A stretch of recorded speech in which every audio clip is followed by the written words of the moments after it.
Hi everyone, welcome back to my channel. My name is Josh Wolcott and I am the chef and owner of Old Souls Catering. And today I'm going to teach you a little bit about why I keep my knife super sharp. One of the questions I get asked a lot when I'm cooking for other people is why I sharpen my blade every time before I go to use it. So I'm going to teach you a couple things about keeping your blade sharp and why I not sharpen, but hone my blade every time before I go to use it. So here I've got my French chef's knife and my honing steel. I'm going to pick it up and hone the blade like I normally would. I've slowed down the video to show how the blade sits at a 20-degree angle along the honing steel, and you go from the butt end to the tip end, going back and forth from each side.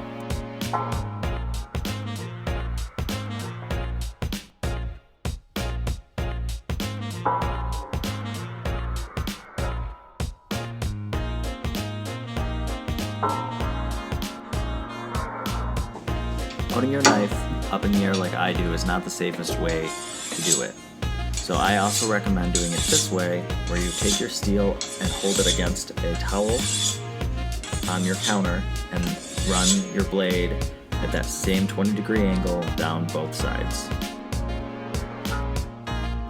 Make sure to never put your knife in the dishwasher, as it can get nicks and things from other stuff banging around in there on the blade, and we want to avoid that. And also make sure to always keep your knife in either a knife block or get a knife sleeve for it if you have it in a drawer. Keeping your knife sharp makes cooking a lot more fun and easy to do, and also it's really dangerous to use a dull knife, so make sure you take proper care and keep your knives nice, clean, and sharp. Thanks for watching, I hope you enjoyed. Be sure to leave a like, a comment on what else you'd like to see, whether it's a new tip, trick, or some new recipes. And please share and subscribe. I appreciate all the support. Thank you and have a great day.